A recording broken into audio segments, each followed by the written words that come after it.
ফুটবলকে বলা হয়ে থাকে greatest show on the earth. মানে ফুটবল নিয়ে বাংলাদেশের মানুষের যে প্রত্যাশা, যে হুমড়ি খেয়ে পড়া, ফুটবল নিয়ে মানুষের যে আনন্দ বেদনার একটা মিশ্রণ দেখা যায়, সেটা কিন্তু অলিম্পিকে দেখা যায় না। যদিও অলিম্পিকের জনপ্রিয়তা বাংলাদেশের তুলনামূলক কম হলেও বিশ্ব জুড়ে অলিম্পিকের একটা বড় জনপ্রিয়তা আছে। বাংলাদেশে অলিম্পিকের জনপ্রিয়তা না থাকার একটা বড় কারণ হতে পারে যে আমাদের সেই মানের কোনো অ্যাথলেট নেই যারা কিনা আমাদের রৌপ্য, স্বর্ণ কিংবা ব্রোঞ্জ মেডেল নিয়ে এসে দেবে। এই কারণে হয়তো বাংলাদেশের সেই জাগরণ বা অলিম্পিকের যে একটা আলোচনা থাকা উচিত বা থাকার দরকার, সেটা একটা নেই। এখন কথা হচ্ছে যে ক্রিকেটীয় একটা প্ল্যাটফর্মে আমরা আসলে অলিম্পিকের আলোচনাটাই বা কেন করছি, ফুটবলের কথাই কেন বা বলছি। ফুটবল নিয়ে আলোচনাটা খুব বেশি করবো না, সেটা একটু এক পাশে রাখতে চাই। অলিম্পিক নিয়ে আলোচনা করব। অলিম্পিক নিয়ে আলোচনা করার একটা বড় কারণ হচ্ছে যে আমাদের হয়তো আগামী 4 বছর পর থেকে, মানে এখন থেকে যদি আপনি 4 বছর হিসাব করেন, 2028 সাল, সেই 2028 সাল থেকে আমাদের হয়তো অলিম্পিকের আলোচনা করতে হবে। এর একটা বড় কারণ যে অলিম্পিকে যুক্ত হচ্ছে ক্রিকেট, যেটা আপনারা অনেকেই হয়তো জেনে গেছেন। বেশ কয়েক মাস আগের খবর, যখন গত বছর মুম্বাইয়ে একটা আলোচনা হচ্ছিল, অনেক বছর ধরেই সেটা আলোচনা হচ্ছিল যে আইসিসি চেষ্টা করে যাচ্ছিল যে অলিম্পিকের সঙ্গে ক্রিকেটটা যুক্ত করা যায় কিনা, যেহেতু এখানে ফুটবল আছে, রাগবি বা অন্যান্য যে টুর্নামেন্ট, যে খেলাগুলো আমরা জানি, স্পোর্টসগুলো জানি, সেগুলো প্রায় প্রত্যেকটাই সেটার সাথে সম্পৃক্ত আছে, শুধু ক্রিকেটটাই নেই। 2028 সালে সেটা আমরা হয়তো আমরা দেখতেই পাবো।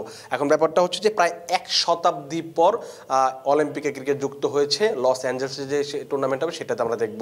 এখন যেটা হচ্ছে যে 1990 সালে প্রথমবার যে অলিম্পিকটা হয়েছিল সেখানে ক্রিকেট ছিল, তারপর থেকে আর ক্রিকেটকে আমরা দেখতে পাইনি। এখন যেটা হচ্ছে আলোচনার যে বিষয়টা হচ্ছে যে এই যে অলিম্পিকে ক্রিকেটটা যুক্ত হচ্ছে, সেটা নিয়ে কথা বলেছেন আইসিসির একটা রিভিউ ভিডিওতে।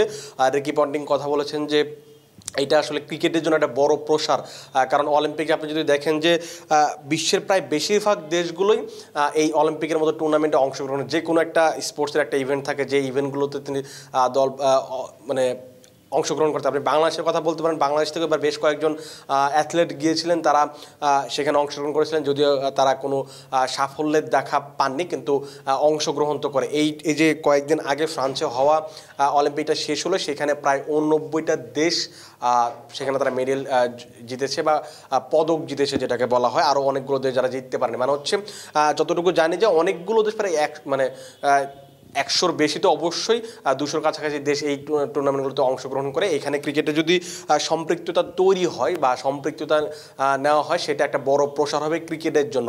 আর রিকি পন্টিং নিজেও কিন্তু সেটা বলছেন যে বিশ্ব জুড়ে যেহেতু আসলে অলিম্পিকের একটা জনপ্রিয়তা আছে, অলিম্পিক মানুষ দেখে, সেখানে যদি ক্রিকেটটা যুক্ত হয়, সেই ক্রিকেটটাকে আমরা বড় পরিসরে দেখতে পাবো। ক্রিকেট নিয়ে মানুষের আগ্রহটা বাড়বে। কারণ আপনি যদি দেখেন ক্রিকেটটা এখন বেশ একটা গণ্ডির মাঝে আটকে আছে। বেশ কয়েকটা, মানে 8-10টা বা 12টা দেশ খুব নিয়মিত খেলছে। আপনি হয়তো সর্বসাকল্যে 20টা দলের নাম বলতে পারবেন যারা কিনা ক্রিকেটের সাথে খুব ভালোভাবে সম্পৃক্ত। কিন্তু আপনি যদি টি-20 ফরম্যাট চিন্তা করেন, সেখানে হয়তো 104টা দেশ তাদের স্বীকৃতি আছে, কিন্তু আপনি কয়টা দেশকে চিনেন, কয়টা দেশের খেলা আপনি ফলো করেন বা দেখেন? যখন আপনার অলিম্পিকে হবে, তখন পুরো দুনিয়ার মানুষ এই ক্রিকেটটাকে দেখবে, তখন এই ক্রিকেটের প্রসারটা ঘটবে বলে আমার কাছেও সেটা মনে হয়। এখন যেটা হচ্ছে যে এই যে অলিম্পিকে খেলাটা হবে, এইটার আসলে প্রসেসটা কি?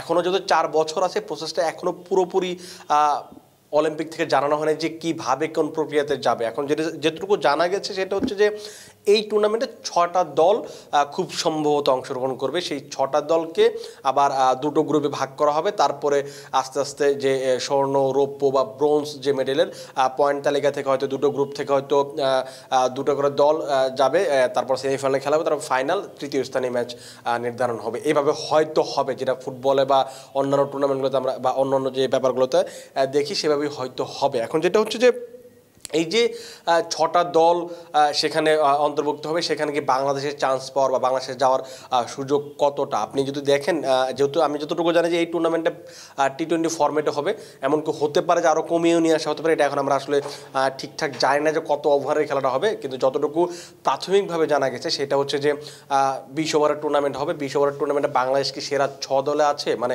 এখন যে দলগুলো খেলছে সেখানে সেরা 6টা দলের মাঝে বাংলাদেশের অবস্থানটা কোথায়, সেটা সেটা যদি আপনি বিবেচনা করেন সেক্ষেত্রে বাংলাদেশের খেলার সম্ভাবনাটা আপনি ঝুলিয়ে রাখতে পারেন, 50-50 একটা জায়গায় রাখতে পারেন। আবার এমনও রাখতে পারেন যে আপনি যদি বিশ্বাস করেন যে বাংলাদেশ খেলবে বা বিশ্বাস না করেন যে খেলবে না, সেখানেও আপনি রাখতে পারেন। কারণ বাংলাদেশ টি-20 ফর্মটা এত ভালো দল না যে আপনি সেরা 6 দলের হিসাবে আপনি রাখবেন। এখন কথা হচ্ছে যে এই যে সেরা 6টা দল কীভাবে বিবেচনা করা হবে, এটা কি মানে আইসিসি র্যাঙ্কিং বিবেচনা করা হবে নাকি একটা বাছাই পর্ব হবে? আর যতটুকু জানা গেছে যে একটা বাছাই পর্ব বা কোনো কিছু একটা এরকম একটা প্রসেস বা মেনটেন করা হতে পারে, সেটা এখন অবধি অফিসিয়াল কোনো ঘোষণা আসেনি। যেটা হচ্ছে যে এখানে আপনি 6টা দলের কথা বলছি, 6টা দলের ভিতরে আপনি আরও কিছু দলকে দেখতে পারেন। সেটা হচ্ছে একটু অন্যভাবে, সেটার আমি একটু বিস্তারিত বলছি। সেটা হচ্ছে যে আপনি গ্রেট ব্রিটেনকে আপনি জানেন, যেটা অনেক আগে ছিল গ্রেট ব্রিটেন, সেটাকে আপনারা এখন অনেকগুলো নামে জানেন, আলাদা আলাদা নামে, স্কটল্যান্ড, ওয়েলস, তারপর হচ্ছে ইংল্যান্ড, আয়ারল্যান্ড, এই অঞ্চলগুলো এটার সাথে সম্পৃক্ত ছিল। এখন যেটা হচ্ছে যে যখন ক্রিকেটটা একসাথে হবে, মানে ক্রিকেটটা অলিম্পিকে যাবে, তখন আমরা এই দলগুলোকে আরও একবার গ্রেট ব্রিটেন নামে খেলতে দেখবো। আপনার যদি মনে থাকে বা আপনি যদি খেয়াল করে থাকেন, অলিম্পিক ফলো করে থাকেন, সেখানে দেখবেন যে আপনি তারা হচ্ছে গ্রেট ব্রিটেন হিসেবেই খেলে, যেখানে রাগবি, নারী ফুটবল কিংবা হচ্ছে গলফ খেলাগুলো হয়। সেখানে 4টা দল মিলে একটা দল গঠন করে, যে দলটার নাম হয় গ্রেট ব্রিটেন। সেই 4টা দল কোনটা? সেই 4টা দলের কথা যদি আমি বলি, সেখানে আপনি নামগুলো চিনবেন, ইংল্যান্ড, স্কটল্যান্ড, ওয়েলস এবং হচ্ছে উত্তর আয়ারল্যান্ড। এই 4টা দল মিলেই মূলত গ্রেট ব্রিটেন হয়। সেই গ্রেট ব্রিটেনকে আমরা ক্রিকেটেও দেখবো, মানে 4টা দল মিলে একটা দল হবে, তারা গ্রেট ব্রিটেন হিসেবে খেলবে। আর সেখানে শুধু তবে প্রধান যে দায়িত্বটা থাকবে সেটা হচ্ছে ইংল্যান্ডের উপরই থাকবে। এখন এই যে গ্রেট ব্রিটেন হবে, এই দলটা কীভাবে করা যায়, কীভাবে গোছানো যায়, সেটা নিয়ে তারা আলোচনা করছে। ব্রিটিশ অলিম্পিকের অ্যাসোসিয়েশনের যে প্রধান অ্যান্ডি অ্যানসন, তিনি বলেছেন যে কীভাবে 4টি দেশ একসাথে আসতে পারে সেই ব্যাপারে আমরা গলফ, রাগবি এবং নারী ফুটবলের ইভেন্টে আমরা ভালো অভিজ্ঞতা পেয়েছি। একটি দেশকে প্রধান নিয়ন্ত্রক সংস্থা হিসেবে মনোনীত করা এবং অন্য দেশের সাথে কাজ করায় বিষয়টিতে আমি মনে করি ক্রিকেটের ক্ষেত্রেও প্রযোজ্য হবে। তার মানে হচ্ছে তারা রাগবি, ফুটবল এবং নারী ফুটবল এবং হচ্ছে গলফের ক্ষেত্রে যে নিয়মগুলো, প্রসেসগুলো ফলো করতো, সেই প্রসেসগুলো এখানেও ফলো করা হবে, যার ফলে তারা এই 4টা দেশ মিলে একটা দেশে পরিণত হবে এবং তারা হচ্ছে এই অলিম্পিকে অংশগ্রহণ করবে। এখন কথা হচ্ছে যে অলিম্পিকে যেটা শুরুতে বলছিলাম যে বাংলাদেশের সম্ভাবনা, সেটা আমরা পরবর্তীতে আলোচনা করব, যখন হচ্ছে এই প্রসেসগুলো আমরা জানবো যে আসলে ক্রাইটেরিয়াগুলো কীভাবে খেলতে হবে, কোনো একটা বাছাই পর্ব হবে কিনা, কিংবা আইসিসি র্যাঙ্কিংটা বিবেচনায় নেওয়া হবে কিনা, সেটা যখন আমরা জানবো, সেই ক্ষেত্রে আমরা আপনাদের বিস্তারিত জানাতে পারবো যে বাংলাদেশের সম্ভাবনা কতটুকু বা বাংলাদেশ আদৌ থাকবে কি থাকবে না।